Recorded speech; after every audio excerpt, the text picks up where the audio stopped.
Oh, hello, my fellow chess enthusiasts. We are back at it again with another epic and educational day of chess. Today, we are doing a subscriber battle to the death where I am facing ha ha ha ha ha 7, who I have faced many times, and we are doing a chess 960. So, what move do you think I should play?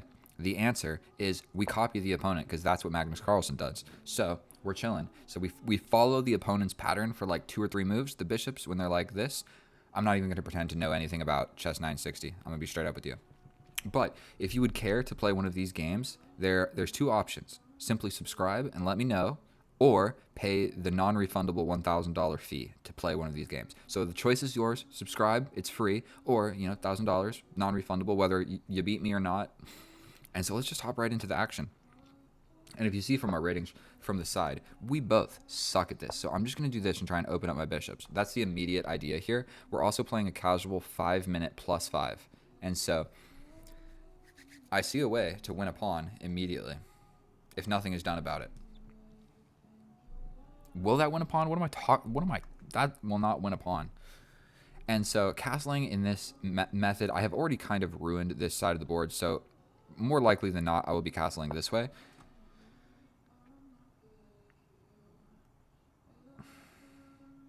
I think we're just going to go ahead and take this. Don't see why not. His dude gets developed. We're going to just bring the knight. You got to be real careful about all these positions. Playing this format is absolutely terrifying. Like, this pawn is hanging. Didn't see that. Will he see it? And not only that, it traps my rook. So if he does see it, please don't see it, Mr. Ha ha ha ha ha. That'll almost most definitely ruin the game. So disregard anything that I said about being great at chess. I'm just like above average at chess. He didn't see it. Let's go. Okay. We are going to develop the knight and copy. Did I stray away from the plan immediately? Bro, he developed the knight. That's what Magnus Carlsen does. And then I forget and do something else, and I potentially could have lost 6 points of material because of it and got 3 points. So we would have been down. We would have been tremendously down in the position. This rook is really in a weird position right now. We need to do something with my queen. Pushing this weakens the knight, but we're going to have to figure out how to get my queen forward. That also prevented the knight from moving forward. I got little spiky pawns going on. And castling this way seems a little bit risque. But him castling this way is also risky. So it looks like we're going to go for a same side castling maneuver type game, where literally my entire plan is to scoot up and castle this way. And I'm not even sure, will the king move 2 squares? I believe he will. Just 2 squares? It's hard to say, dude. The castling is really tricky in this. I've not got the hang of it. So I'm pretty sure we're going to just castle 2 squares. Is there any immediate threat? We're going to spend just a few seconds looking at this. I mean, if he goes here, here, or here, that's all it changed. So we're going to scoot up with the queen. Is there anything fancy going on? I also have this idea. Attacking the rook, and wherever the rook moves, we grab the bishop with check, because now this knight is in the way, but unfortunately the knight defends this square, so this whole configuration I'm talking about, I'm not convinced that it works. But I'm ready to castle. His knight is kind of ready to jump in and harass me just a tad bit.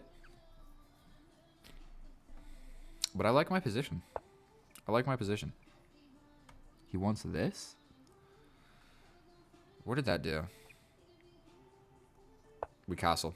I moved 1 square, bro. So I needed to actually... It's better to get the castling done sooner before you make mistakes. Like, what if that needed to be a really important move and I just threw away the game because of a castle? So I guess it's better to get the castling done early when you are not 100% sure what to do. Okay. But I'm still getting ready to step over 1 square. We're going to step over. He's getting ready to move his queen and castle this way. And we have transitioned into a more or less recognizable-ish position. It's really interesting to get to these types of positions because, like, what look at the pawn structure that our opponent... What real opening ever results in this pawn structure? I don't know. Not me. I don't know that much about pawn structures, but I can tell you this is definitely strange. Like, something like this is more reasonable. So it looks like he wants to just infiltrate into the position.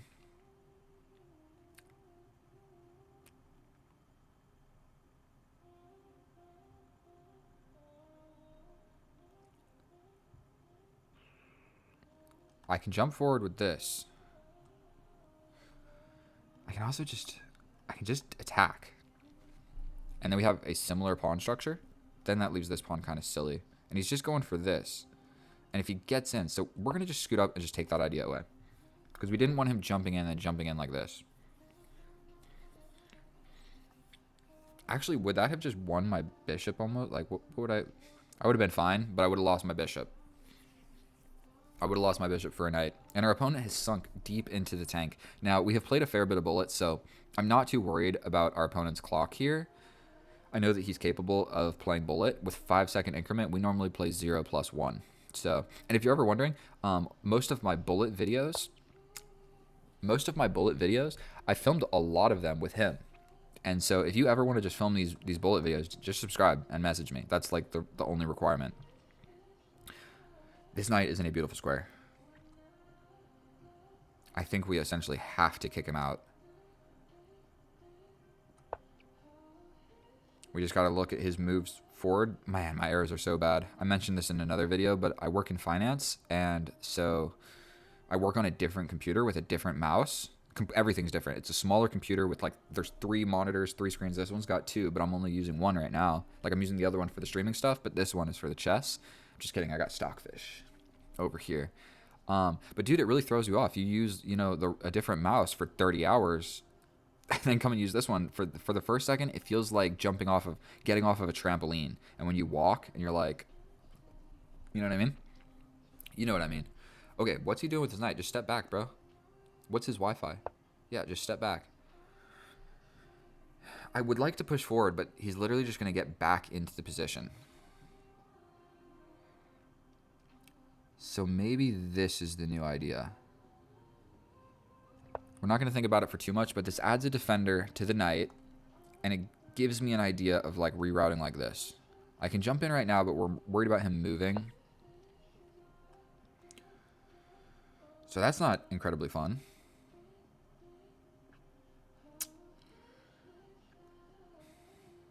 I think we're going to go for this. We have time, right? We're going here to then go here and fork those 2 pieces where he'll have to do something. That's the new threat. That's the new threat. We're coming in. I'm attacking the rook, but you're attacking pinning. Okay, we get this. I think we're chilling. I think that fork, he was going for his threats, and I went for my threats. So this pawn is only defended by the queen. That's what I notice. This just pins the rook to the king. And that's, we're going to play it out. Launch.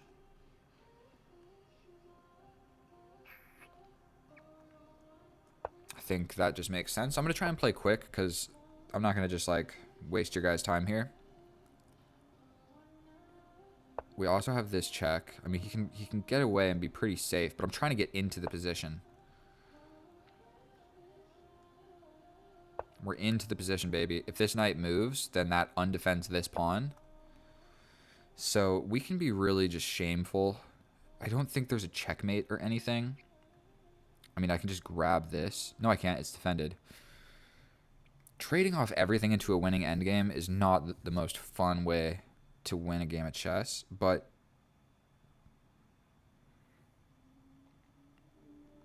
I think that's what we should do. I push this, he just pushes forward. I mean, if he captures, I step this way. Yeah, unfortunately, I think we're just going to do this. Just trade down. Sometimes, you know, when there's an attack, you got to decide, like, am I trying to checkmate this guy, or am I just trying to, like, win an endgame where I'm up a rook? We're straight up the exchange. We just trade off the queens. We still got a game of chess on our hands, but it favors me. So we push this forward.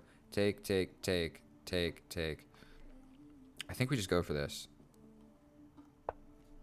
Opens up the position. I've got 2 rooks and a bishop, so if we could get rid of all of our pawns, like my position is, he has 7 pawns and I have 7 pawns, so that's a lot of pawns. And if you're ever trying to, just like you're playing a bullet game or whatever, and you're trying to scan, so he can take, but I'm also going to take. This is also pinned.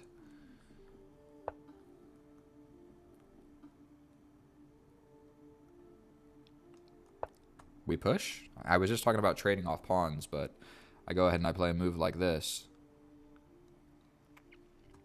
This kind of gives me ideas of getting in. Like, he can go here, but I might just start pushing, and then I double up behind my passed pawn, and we just make the game about, I got a passed pawn. So we're going to trade this off immediately. We're going to take this pawn. We are then going to...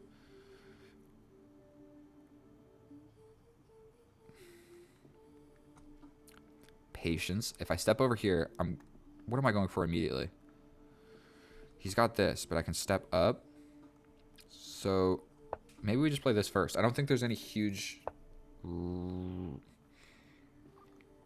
still up a pawn. So there you go. You can make mistakes. I'm still up a pawn, right?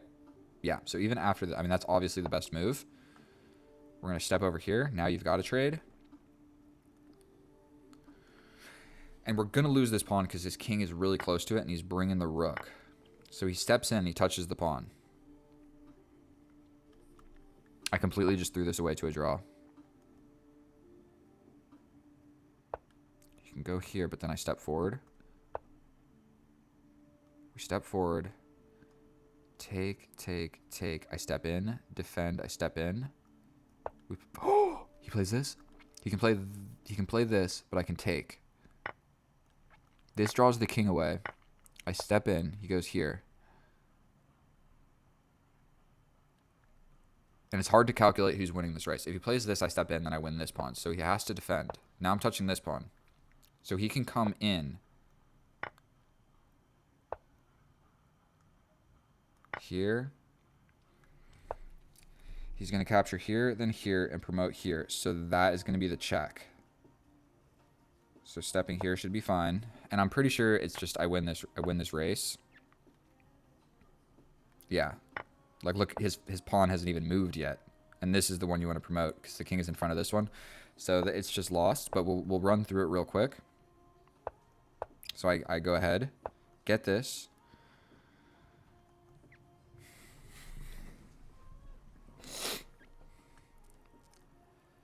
If I just trade and take here, and he pushes, and I push, who wins that race? I'm not convinced that works. Here. Oh, I need to step over. Okay, so boom, boom, boom, boom, boom, boom, boom, boom, boom, boom, boom, boom, boom. I lose the race. So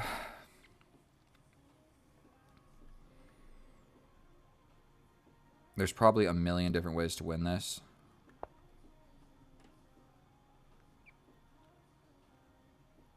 But we're going to have to actually get real technical here. He's got two passed pawns and a king versus my queen. And my king is all the way over here. I can bring the king because this pawn is really no threat.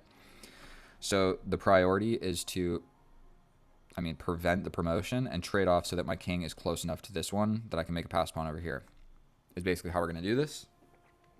Still instructive. I still need to learn how to win these types of endgames. So just... that's scary. He can just straight up promote. So we don't want that. So we can give a check. I think what we want to do is wiggle closer. So if he comes here, we wiggle closer. If he goes here, we're wiggling closer. If he goes in front, the king starts to come. So that's basically what you do, is you prevent the whole... You can also get a structure like this, where the enemy's pawns are like this, and your queen is here, and then you're good to go. But this pawn is a long way from getting there and my queen there. I'll go ahead and give him some time. This is instructive. I do need to get better. I need to get better at winning these types of positions.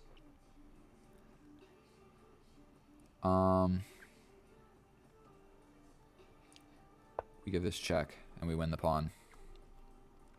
Now it is just over.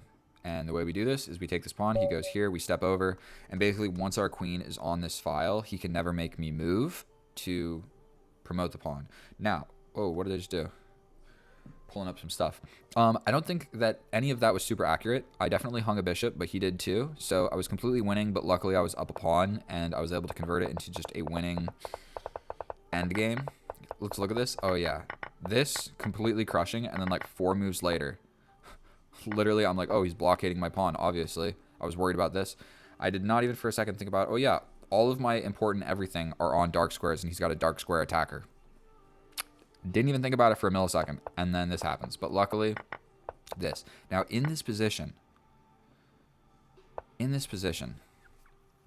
what if he would have just, like, defended? What if he would have just launched forward? I think he just launches forward. I'm going to lose this regardless. So I think he launches forward. I think this is the move to play, and it holds a draw. Because after this, even this, I'm convinced, holds a draw. But this lets me get in and actually win the pawn. And then coming down here for this little pawn race is never going to work. Because it would maybe work if your pawns were here. But his pawns haven't even moved yet.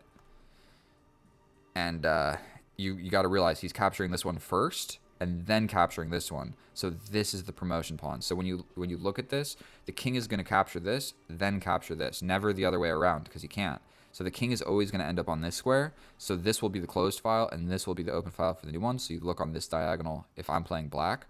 But it would be way more beneficial if the pawn was already here. Then it would be one step closer because then it's boom, boom, and you're closer. So either way, let's check it with the computer. I don't know how accurate that was, but we're going to hop right into it. That was 20 minutes. So let's check it with the analysis. I probably made like 20 blunders. And here we are in the analysis. And my friend just messaged me. He said, man, nobody's going to want to see that game. There were so many blunders and inaccuracies, and he's telling the truth. So if you made it this far, when you play a game of Chess 960, you better just be prepared for not playing an incredibly accurate game.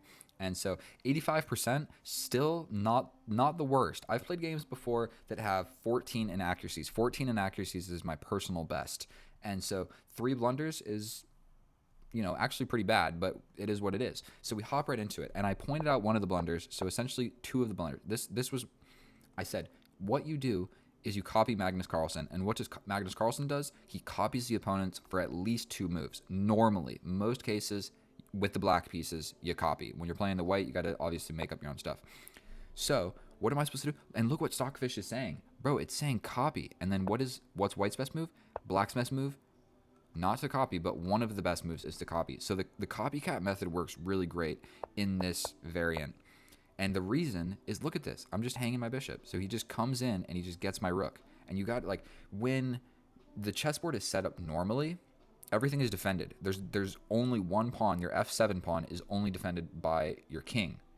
But it is defended by the king. So everything in the position is defended. In this, it's not the same. It's not the same. So we trade off. He gets his rook into the middle of the board, and it's a blunder. I develop a knight. And then here, this trapped the rook. I pointed out in the game, I was like, this is a really weird square for a rook this early on in the game. And I was trying to think, how do I exploit that? I thought about this was what I thought about, but straight up I can just hit it with the pawn.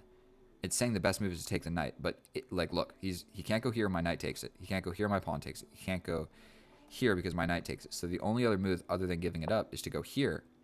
But then I push forward again. We're attacking the knight now. It's saying the best move is just give up the knight. Say he does something with the knight. I mean, if he plays the best move, then I just get the knight. So then, say he tries to run with the knight, then I attack the rook yet again. And he has to sacrifice for the knight because wherever he goes, the knight is going to grab it. And so, didn't see that. Some obscure pawn pushes where I'm attacking things all of with my pawns.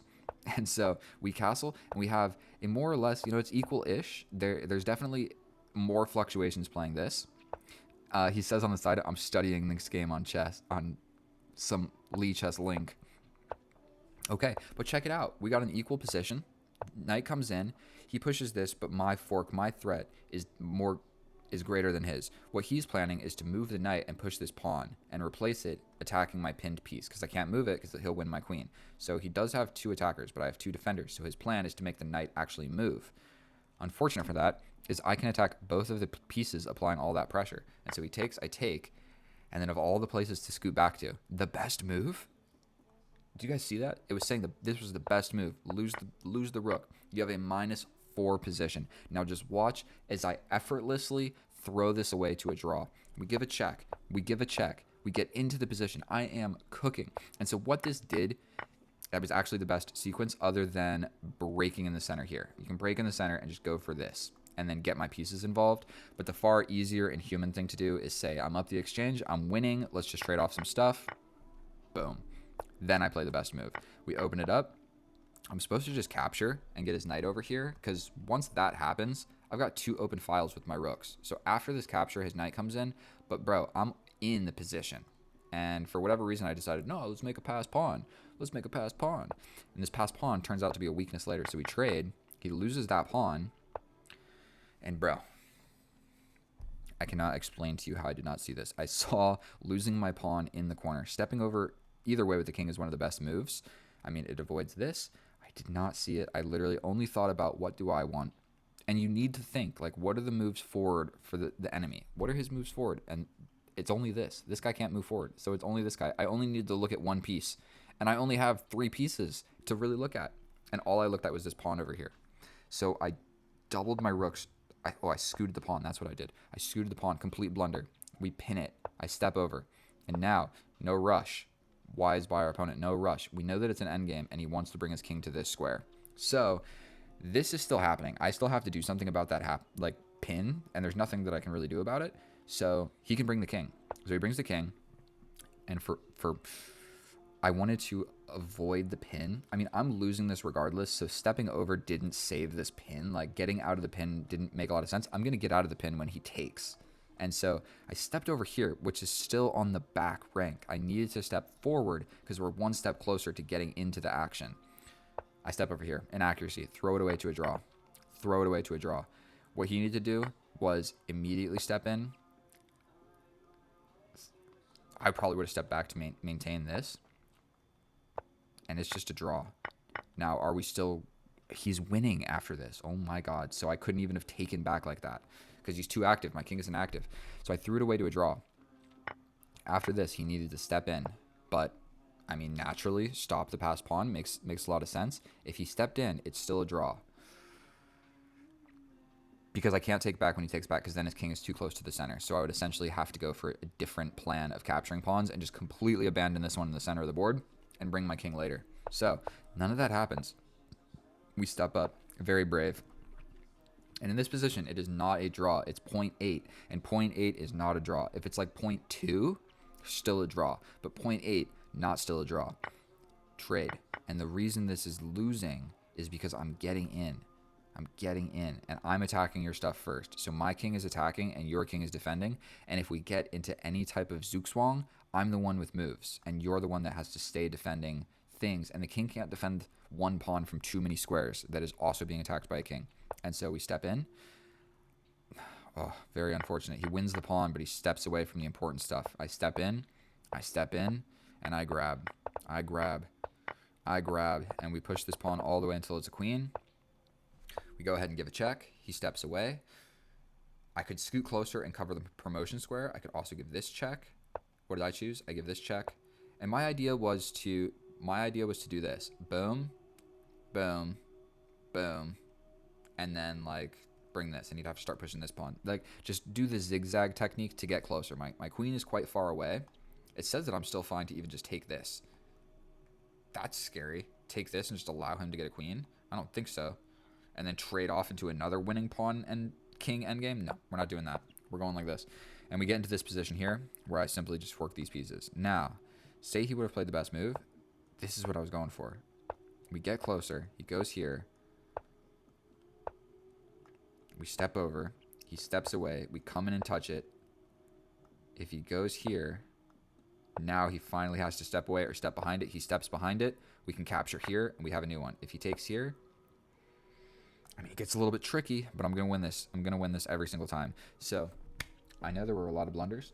We didn't need to give it the longest review ever because the blunders were kind of obvious, and the rest of the play I don't think was all that complicated. I'm just not that great at chess. So if you made it this far, thank you so much. If you want to play one of these games with me, simply subscribe, shoot me a message, leave a comment, whatever. I've only got like 600 something subscribers, so when I have 1 million, I'm going to have to like change the rules of subscribers. But right now, I don't have that many, so if you want to play a game of chess, I play a game of chess every single day. So shoot me a message, subscribe. Thank you so much for watching. Sorry it wasn't the best game, but you know what I mean? Some of the other videos are better. That was my first 960 game on this channel ever. So you get what you get. You get what you get. I got the win. So thank you so much. I love you guys. I'll see you next time. Bye.